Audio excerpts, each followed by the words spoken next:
सहनाववतु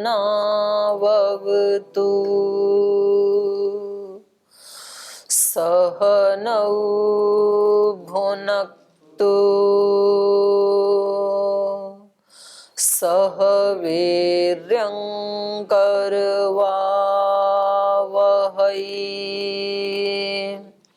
तेजस्विनावधीतमस्तु मा विद्विषावहै। ओम शांति शांति शांति। आज हम वेदांत दर्शन के द्वितीय अध्याय का द्वितीय पाद प्रारंभ करेंगे और प्रथम पाद में जो लास्ट सूत्र था सर्वधर्मोपपत्तिश्च, माने ये जो द्वितीय पाद हमने पढ़ा इसमें सब धर्मों की उत्पत्ति को स्वीकार किया सूत्रकार ने। कि सृष्टि रचना का विषय चल रहा था तो सृष्टि रचना में क्या क्या निमित्त बनता है? ईश्वर निमित्त कारण है, प्रकृति उपादान कारण है, जीवात्माएं कौन से कारण है? नहीं, निमित्त कारण तो केवल ब्रह्म है, उपादान कारण केवल प्रकृति है, और फिर बच गए जीव, जीवों के कर्म, जीवों के कर्मों से भोग से बनने वाले संस्कार। तीन चीजें, जीव, उसके कर्म और उसके संस्कार। तो ये साधारण कारण है, सामान्य कारण है ना। उपादान और निमित्त कारण तो प्रकृति और पुरुष ही हैं। और इसमें जो भी इन्होंने बताया उसमें शब्द प्रमाण पे ही चला है ये पूरा पाद।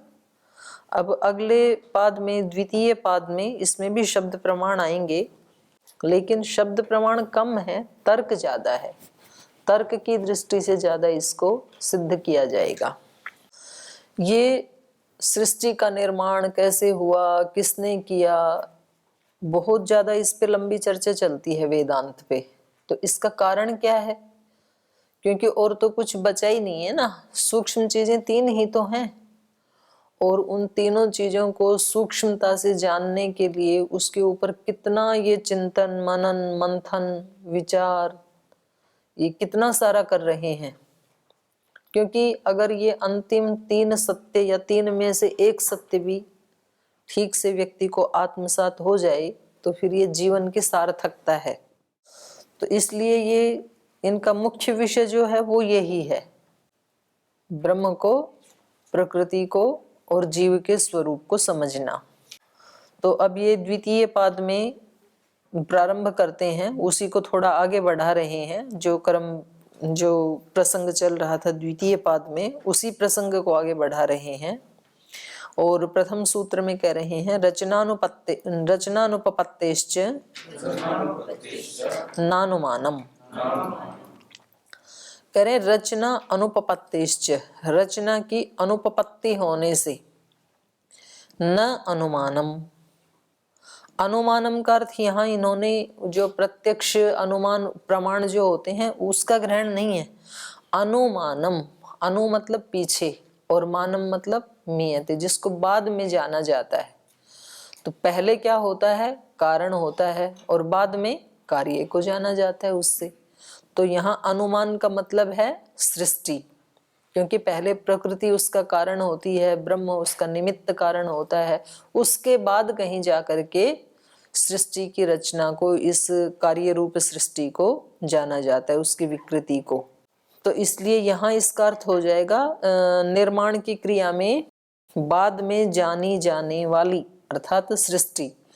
तो कह रहे रचना अनुपपत्तिश्च, स्वयं कोई भी रचना नहीं होती है, कोई भी नया सृजन है उसकी अनुपपत्ति होने से। तो इसलिए सृष्टि भी अपने आप से नहीं होती है, क्योंकि पीछे ये चल रहा था ना कि भाई जीवात्माएं ही इसमें निमित्त हों, और क्या पता तो ये ब्रह्म ने ही बना दी अपनी इच्छा से, तो फिर उसमें दोष दिखाए थे, या प्रकृति अपने आप ही बन गई तो जड़ कैसे बन सकती है, जड़ में तो कोई भी गति होती नहीं है। तो इस तरह से चल रहे थे ना, तो यहाँ भी इस भाव को लेके चल रहे हैं कि भाई यदि हम ये माने कि ये सृष्टि अपने आप ही बन गई, स्वतंत्र कारण है ये, और ऐसी मान्यता बहुत जो साइंटिस्ट हैं उनकी भी यही मान्यता है। सृष्टि कैसे बनी, बोले अपने आप बन गई, तो वो ईश्वर को मानते नहीं है। बोले उसकी ईश्वर की मानने की जरूरत क्या है। और कई तो ऐसे विद्वान भी मिले, बोले भाई जो कर्म है ना व्यक्ति के, वो कर्म ही फल दे देते हैं, तो भगवान कर्मों का फल देता है, ऐसे भगवान को मानने की कोई जरूरत नहीं है। भगवान को क्यों बीच में लाते हो, भगवान की जरूरत ही नहीं है, कर्म ही फल दे देते हैं। तो कर्म तो जड़ होते हैं ना। लेकिन तो ये बहुत सारी धारणाएं होती हैं, मान्यताएं होती हैं। तो यहाँ पर इस मान्यता को बैकग्राउंड में रखते हुए कि अगर कोई कहे कि सृष्टि अपने आप ही बन जाती है, स्वतंत्र कारण है, तो बोले वो नहीं हो सकता है, क्योंकि रचना अनुपपत्तिश्च, अपने आप किसी भी रचना की, किसी भी सृष्टि की स्वयं उत्पत्ति नहीं हो सकती है, क्योंकि वो तो उसके बाद ही देखी जाती है।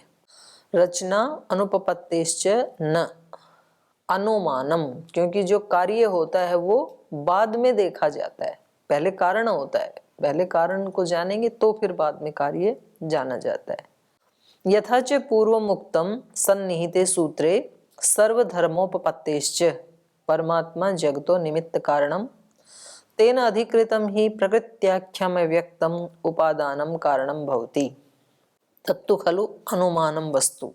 बोले जैसे कि सन्निहित पहले वाले सूत्र में, अर्थात प्रथम पाद के 37वें सूत्र में हमने कहा था, यथाच पूर्वमुक्तम सन्निहिते सूत्रे सर्वधर्मोपपत्तिश्च, इस सृष्टि की रचना करने में सब धर्मों की उपपत्ति होने से, सब धर्मों की उपपत्ति मतलब परमात्मा निमित्त कारण है, प्रकृति उपादान कारण है, जीवात्माएं भी कारण है, सामान्य कारण है, उनके कर्म और उसके फल के भोग से उत्पन्न होने वाले संस्काराच, ऊपर कहा था ना, जीवात्मा नाम कर्म तत्फल भोग संस्काराश्च जगत रचनायाम अपेक्षन्ते, तो ये पिछले सूत्र में कहा था।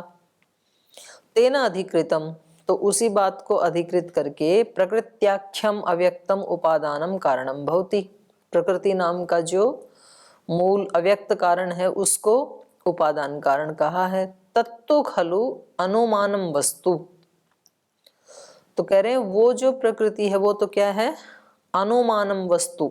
अनुमानम को आगे खोल रहे हैं, यतो ही अनुमीयते, क्योंकि वो बाद में जानी जाती है। अनुमीयते को आगे खोल रहे हैं पश्चात्मीयते, पश्चात्मीयते को कह रहे हैं विक्रियते, विकार होने पर। प्रकृति के बारे में कब पता लगता है, जब महतत्व की उत्पत्ति हो जाती है ना, तब पता लगता है।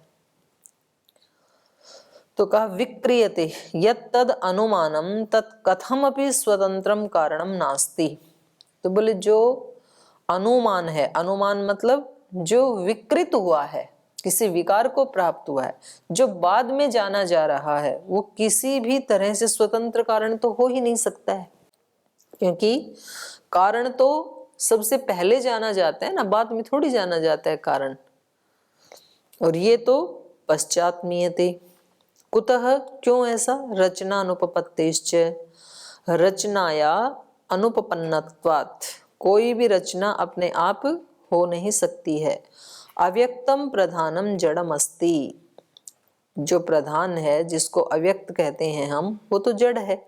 न ही जड़म स्वयं विकृतिम आपनोति, कोई भी जड़ अपने आप विकृति को प्राप्त नहीं होता है। ये न जगत रचना भवेत, जिससे कि जगत रचना हो जाए। तो कोई भी जड़ वस्तु विकृति को प्राप्त होती है कि नहीं होती है, आपका क्या मानना है? जड़ वस्तु विकार को प्राप्त होती है कि नहीं? जैसे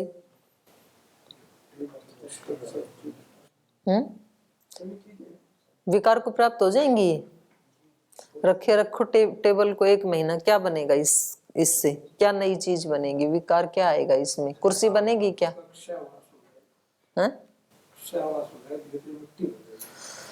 नहीं नहीं, कोई नई चीज बनना, विकृति मतलब अपने आप से तो जड़ में कोई विकार होता है कि नहीं होता है? अरे नहीं, मैं अपने आप पूछ रही हूँ भाई, निमित्त के आधार पे तो होता ही है, हो ही रखा है सारा अपने आप। रात को रोटी रखो, उसमें कटोरी में डाल के सब्जी रखो, रोटी रखो, 2 दिन ऐसे ढक के रखो, तीसरे दिन उगाड़ो, तो विकार मिलेगा कि नहीं? कि वैसे का वैसे ही फ्रेश मिलेगा? हाँ, विकार तो होता है। तो जड़ वस्तुएं तो विकार को प्राप्त होती हैं। तो ये क्या कह रहे हैं? न ही जड़म स्वयं विकृतिम आपनोति, कोई भी जड़ विकार को प्राप्त नहीं होता है। लेकिन अगली बात भी तो कह रहे हैं, सामान्य रूप से विकार को प्राप्त हो सकते हैं, पर ऐसे विकार को प्राप्त नहीं होंगे, ये न जगत रचना भवेत, जिससे कि जगत की रचना हो जाए, ऐसा विकार नहीं होगा। ठीक है, रोटी सड़ जाएगी, गल जाएगी, उसमें बदबू आएगी, लेकिन उस रोटी से कोई खून की 2-4 बूंद बन जाए, ऐसा नहीं होगा। या उससे कोई और ऐसी वस्तु बन जाए जिसको हम रचना कह सकें, क्योंकि रचना तो जो है वो ऐसी है ना कि देखो कितना सुव्यवस्थित है। चंद्रमा को बनाना, सूर्य को बनाना, पर्वतों को बनाना, सागर को बनाना, नदियों को बनाना, तो ये इस तरह के विकार नहीं हो सकते। मिट्टी पड़ी है, सीमेंट पड़ी है, ईंट पड़ी है, रोड़ी पड़ी है, तो उससे ऐसा विकार नहीं होगा कि मकान बन जाए अपने आप। कुछ ऐसे विकार हो जाएंगे उसमें, ठीक है, पहले आप लाए थे तो ईंटें थोड़ी लाल लाल थी, थोड़े दिन में काली काली हो जाएंगी। मिट्टी लाई तो थोड़ी सफेद सफेद थी, बाद में वो मटमैली सी हो जाएगी। कुछ विकार तो हो जाएंगे, लेकिन रचना जैसा विकार तब तक नहीं होगा जब तक कि किसी चेतन की सहायता ना मिले।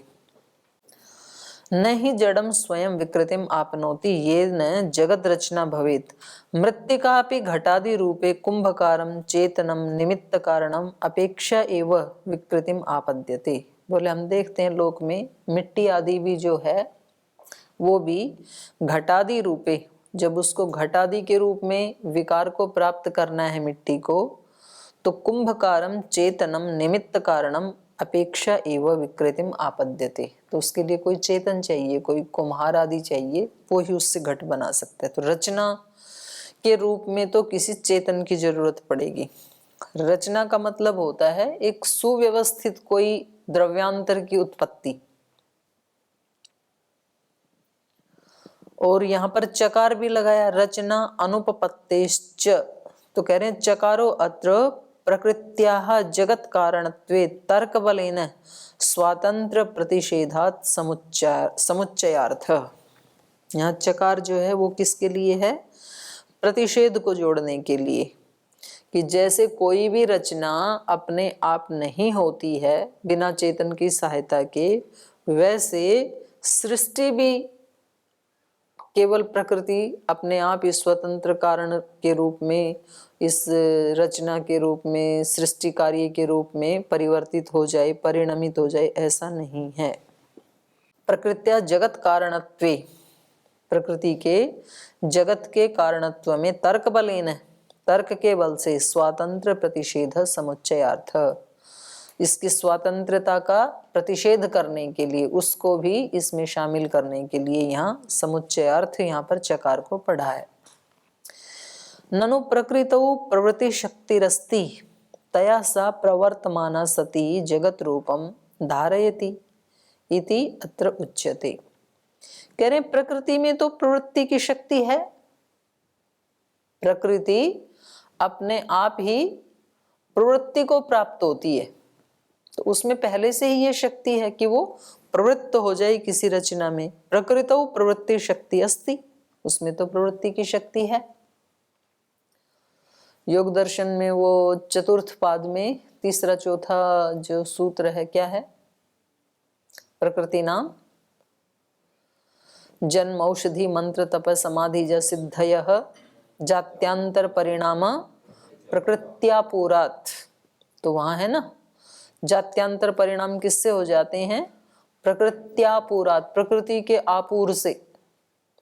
तो प्रकृति में तो प्रवृत्ति की शक्ति है, तया सा प्रवर्तमाना, तो उस शक्ति के कारण ही प्रवृत्त होती हुई जगत रूपम धारयति, जगत का रूप बन जाएगा। तो होता ही है ना, लोग बताते भी हैं कि जहाँ पहले सागर थे जहाँ वहां आज हिमालय बन गया, जहाँ आज सागर है वहां पहले पर्वत होते थे। तो ऐसे तो इसमें होती है प्रवृत्ति, तो कहते हैं उससे जगत की रचना हो जाएगी। तो उत्तर दे रहे हैं प्रवृत्तिश्च, चकार से कह रहे हैं प्रवृत्तिश्च रचना अनुपपत्ते। बोले इसमें जड़ में प्रवृत्ति न होने से भी वो स्वतंत्र कारण नहीं हो सकती। जड़ में प्रवृत्ति हो ही नहीं सकती है बिना चेतन के। तो यहाँ पर जड़ में प्रवृत्ति होती है कि नहीं अपने आप?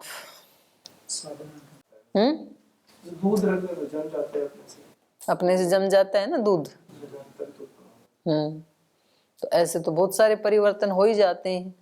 जैसे थोड़ी ठंडी आई तो गंगा का पानी बर्फ बन जाता है, गर्मी आई तो बर्फ से पिघल के पानी बन जाता है।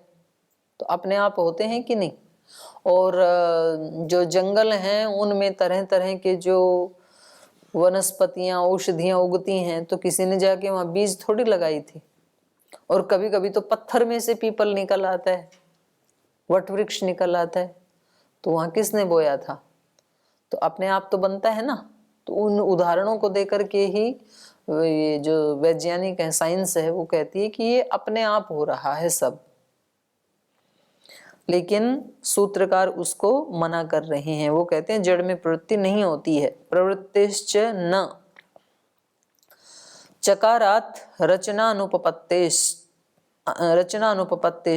इति इत्यतः अनुकृष्यते, नकारोपि तत्संनियोगेन स्वतः एव आगच्छति। तो कह रहे हैं चकार से यहाँ पर रचनानुपपत्ति को ला रहे थे और उसके साथ साथ चकार भी आ गया। जड़े अव्यक्ते प्रकृत्याख्ये न ही प्रवृत्त्या संभवो भवितुम अर्हति। बोले जो अव्यक्त नाम का जो प्रकृत्याख्य, प्रकृति नाम का जो अव्यक्त जड़ पदार्थ है, उसमें प्रवृत्तियां न संभवो भवितुम अर्हति, प्रवृत्ति हो ही नहीं सकती है। क्योंकि प्रवृत्ति ही चेतन धर्म, प्रवृत्ति तो चेतन का धर्म है। न्याय दर्शन में आत्मा का लिंग क्या बताया? इच्छा द्वेष प्रयत्न। तो प्रयत्न प्रवृत्ति ये किसका लक्षण है? चेतन का है। ये तो प्रवृत्ति ही चेतन धर्म तस्या ज्ञान पूर्वकत्वात्। क्यों करता है वो प्रयत्न या प्रवृत्ति में क्यों लगता है? ज्ञान होने से। क्योंकि ज्ञान भी उसी का धर्म है। इच्छा द्वेष प्रयत्न सुख दुख ज्ञानानि, तो ज्ञान भी उसके पास है, चेतन के पास।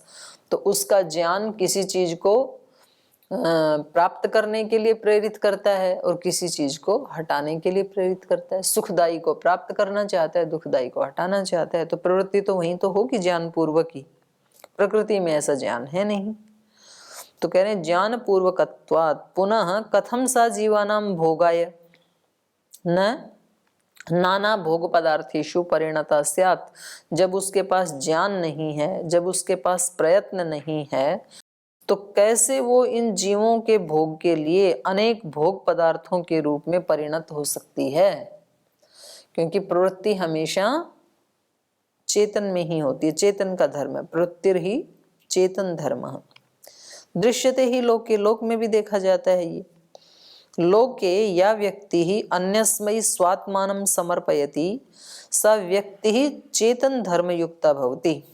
लोक में भी देखते हैं जब कोई एक व्यक्ति अपने आप को स्वात्मानम अन्यस्मै समर्पयति, किसी दूसरे के समर्पित करता है, तो जिसके समर्पित करता है वो चेतन होता है ना। सा व्यक्ति चेतन धर्म युक्ता भवति, जिसके वो समर्पित करता है वो चेतन व्यक्ति होता है। जैसे वधुर वराय, वरो वा वध्वै, शिष्यो गुरवे, भृत्यः स्वामिने, भक्तो महात्मने, उपासक उपास्याय वाइति।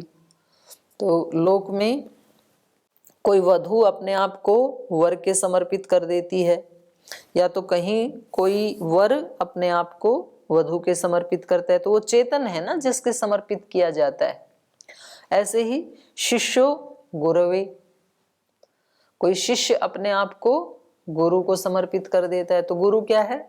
चेतन। भृत्य स्वामी ने, कोई सेवक अपने आप को अपने स्वामी को समर्पित कर देता है। भक्त महात्मा ने, कोई भक्त अपने महात्मा गुरु को अपने आप को समर्पित करता है। उपासक उपास्याय वा, या कोई उपासक अपने उपास्य ईश्वर को अपने आप को समर्पित करता है। तो ये जिसको समर्पित किया जाता है वो सब चेतन है। तस्मात् प्रकृति जड़त्वात् न स्वतंत्रा स्वात्मानं प्रवर्तयितुं शक्ता। तो प्रकृति जड़ होने से अपने आप को ही वो प्रवृत्ति में लगा दे और अपने आप को ही जगत रचना में प्रवृत्त कर ले, ऐसा नहीं हो सकता है। तो ये सूत्र का अर्थ हो गया। आगे ये दोष दिखा रहे हैं शंकराचार्य जी के भाष्य में। अत्र शांकर भाष्ये प्रधानस्य जगद रचनायै या प्रवृत्ति ही सापि न अचेतनस्य प्रधानस्य स्वतंत्रस्य उपपद्यते।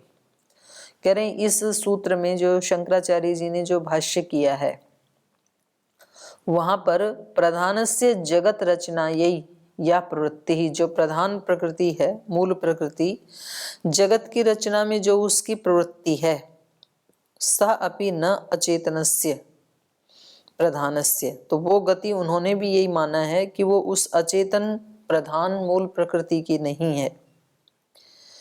न अचेतनस्य प्रधानस्य स्वतंत्रस्य उपपद्यते, गति तो हो रही है उसमें, तभी तो इतने सारे विकार हुए, लेकिन वो उसके स्वतंत्र गति नहीं है उसमें। और मृदादिषु अपि, मृदादिषु अदर्शनात् रथादिषु च, और ये मिट्टी आदि में भी देखा जाता है, रथ आदि में भी देखा जाता है। मिट्टी से घड़ा अपने आप नहीं बनता है, रथ अपने आप नहीं चलता है, उसको चलाने वाला कोई दूसरा चाहिए।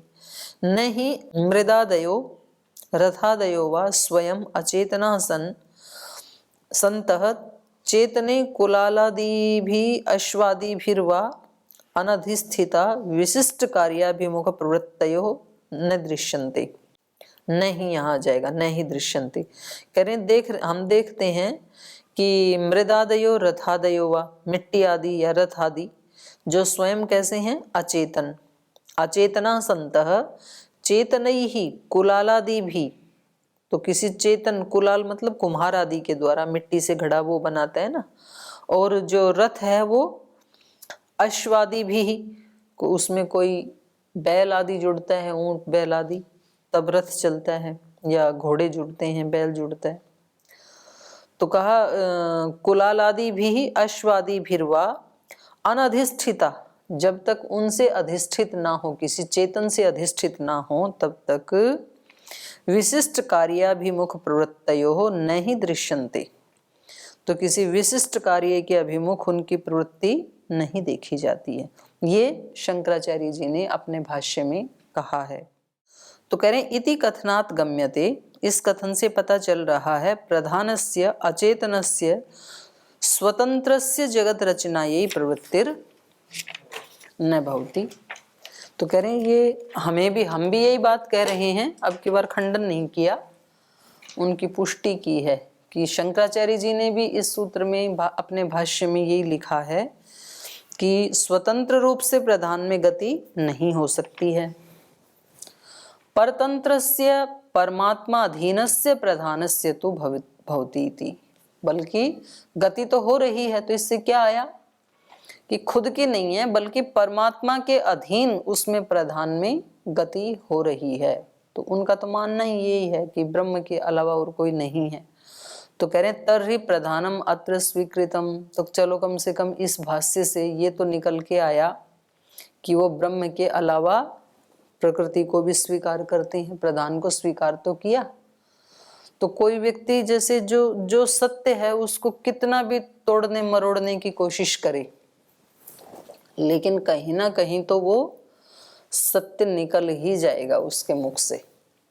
जैसे अपराधी होते हैं ना, तो उनको पुलिस पकड़ के ले जाती है, तो फिर वो सबूत को मिटाते हैं, झूठ बोलते हैं, फिर वो उनसे कहीं ना कहीं बहुत ज्यादा पूछताछ करते हैं, तो कहीं ना कहीं से कोई ऐसा लिंक निकल आता है और उससे फिर वो उस सत्य तक पहुंच जाते हैं। तो जो लोग ऐसे मानते हैं कि शंकराचार्य जी तो अद्वैतवादी थे, वो द्वैत को मानते ही नहीं थे, तो इस भाष्य से भी क्या पता चल रहा है कि वो अद्वैतवादी नहीं थे, क्योंकि यहाँ पर स्पष्ट ही उन्होंने दो तत्वों को तो स्वीकार कर ही लिया ना। तो अद्वैत तो नहीं ही रहा, कम से कम द्वैत तो हो ही गया। तो कई बार ऐसे होता है कि किसी व्यक्ति के नाम से दूसरे भी कुछ अलग उसका प्रचार कर देते हैं, प्रचलित हो जाता है। तो चलिए, परतंत्रस्य परमात्माधीनस्य प्रधानस्य तु भवति इति तर्हि प्रधानम अत्र स्वीकृतम। तो चलो, कम से कम इन्होंने प्रधान को स्वीकार तो किया। अब आगे कह रहे हैं, ननु पयो यथा वत्साय स्वयं प्रवर्तते तथा च अम्बु नदी रूपेण स्वयं पर्वतात् प्रवर्तते तद्वत् प्रकृतिरपि प्रवर्तेत। जैसे ननु पयो यथा वत्साय स्वयं प्रवर्तते, जैसे दूध बछड़े के लिए अपने आप ही तो प्रवृत्त हो जाता है ना, तो वहां किसी निमित्त के कारण नहीं है ना। बछड़ा गाय के पास जाता है, उसके स्तन से दूध आने लगता है, या छोटा बच्चा अपनी माँ के पास जाता है, उसके स्तन से दूध आने लगता है। तो जड़ है ना दूध, तो उसकी प्रवृत्ति हो रही है ना अपने आप। और ऐसे ही कह रहे हैं, जैसे नदियां पर्वत से अपने आप बह रहा है पानी पर्वत से। ननु पयो यथा वत्साय स्वयं प्रवर्तते यथा च अम्बु नदी रूपेण स्वयं पर्वतात् प्रवर्तते तद्वत् प्रकृतिरपि प्रवर्तेत। तो वैसे ही प्रकृति में भी प्रवृत्ति को मान लो, वहां ब्रह्म को मानने की क्या जरूरत है। अत्र उच्यते, उसका उत्तर दिया जा रहा है, पयोम्बुवच्चेत तत्रापि। कह रहे हैं, यदि आप पयोवत और अम्बुवत मानते हैं तो वहां भी वो गति अपने आप नहीं हो रही है, वहां भी कोई चेतन कारण है। पयोवत अम्बुवत प्रकृतिरपि प्रवर्तेत इति चेत उच्चेत तर्हि नैवं वाच्यम। यदि आप ऐसा मान रहे हो कि दूध की तरह या जल की तरह प्रकृति में भी अपने आप ही प्रवृत्ति हो जाएगी, यदि ऐसा मानते हैं तो नैवं वाच्यम, ऐसा नहीं मानना चाहिए, ऐसा नहीं कहना चाहिए आपको। कुतः तत्रापि चेतन निमित्तः प्रवृत्ति न स्वतंत्रा। तो वहां भी वो प्रवृत्ति हो रही है, वो किसके निमित्त से हो रही है? चेतन के निमित्त से। गाय चेतन है, माँ भी चेतन है, बछड़ा भी चेतन है, उसका बच्चा भी चेतन है, तो सब चेतन है ना। तो चेतन की प्रवृत्ति से हो रही है, दोनों में से एक भी ना हो तो नहीं होगा।